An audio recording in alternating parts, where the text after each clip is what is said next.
Belakangan ini, banyak orang bicara soal penguasa yang egois. Tapi, semua itu terasa kecil kalau dibandingkan dengan kisah satu raja yang hidup ribuan tahun lalu. Seorang raja yang saking ambisinya ingin terlihat sempurna, dia rela menghapus masa lalu bangsanya sendiri. Ini adalah cerita tentang Qin Shi Huang, kaisar pertama Tiongkok. Dan bagaimana sebuah keputusan membakar ribuan buku mengubah peradaban selamanya.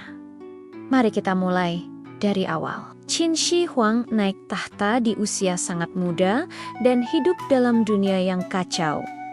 Tiongkok saat itu bukan negara tunggal. Ada 7 negara besar yang saling berperang, masing-masing dengan budaya, hukum, dan pemikiran yang berbeda. Bertahun-tahun, masyarakat hidup dalam ketakutan dan raja-raja saling menghancurkan satu sama lain. Ketika Qin Shi Huang berhasil menyatukan semuanya, dunia melihatnya sebagai pahlawan. Untuk pertama kalinya setelah ratusan tahun, perang berhenti, jalan diperbaiki, tembok besar dibangun, mata uang diseragamkan, bahkan ukuran roda gerobak pun distandarkan. Namun di balik semua kemajuan itu, ada sisi gelap. Qin Shi Huang sangat membenci perbedaan pendapat. Baginya, negara yang baru ia satukan harus tunduk pada satu suara-suaranya sendiri. Dan di masa itu, ada banyak sekali aliran pemikiran yang saling berbenturan,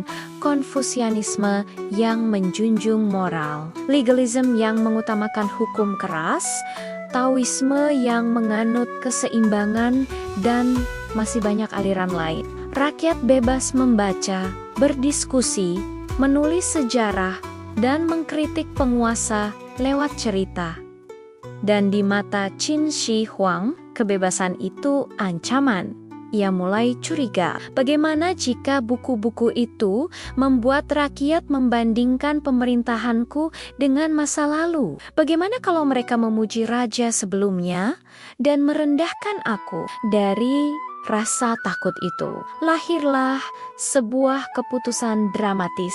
Ia memerintahkan agar semua naskah sejarah, filsafat, puisi, catatan masa lalu, dan tulisan tradisional, kecuali buku-buku yang dianggap berguna untuk negara seperti pertanian dan ilmu teknik, dikumpulkan dan dibakar. Bayangkan ribuan gulungan sutra, bambu tulisan, dan naskah kuno yang disimpan generasi demi generasi, tiba-tiba ditarik dari rumah-rumah rakyat. Para pejabat klan Qin mendatangi setiap kota, membuka setiap perpustakaan, dan mengumpulkan seluruh teks yang dianggap mengganggu.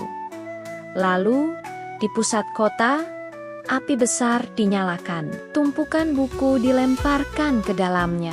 Orang-orang menyaksikan sejarah mereka sendiri berubah menjadi abu. Bagi rakyat itu bukan cuma buku.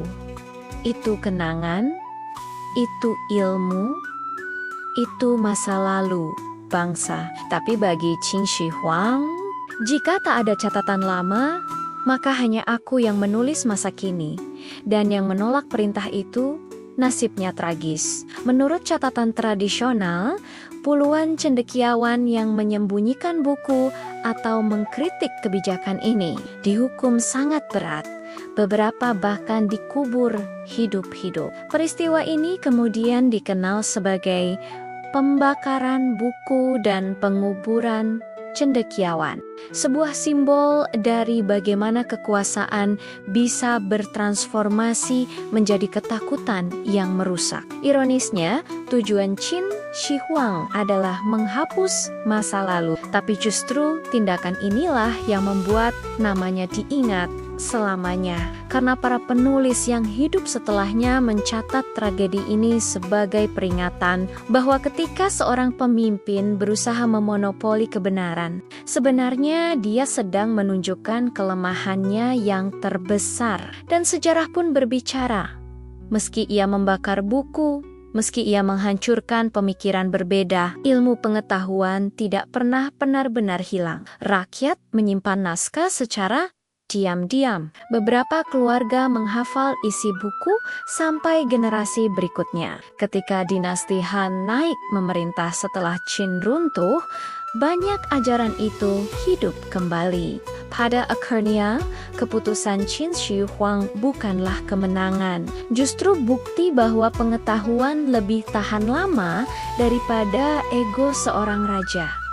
Karena yang dibakar waktu itu bukan cuma buku, tapi juga kesempatan bagi sebuah peradaban untuk belajar dari masa lalunya. Dan itulah ironi terbesar dalam sejarah Tiongkok. Seorang kaisar yang ingin terlihat sempurna, akhirnya dikenang sebagai penguasa yang paling takut pada pikiran rakyatnya sendiri.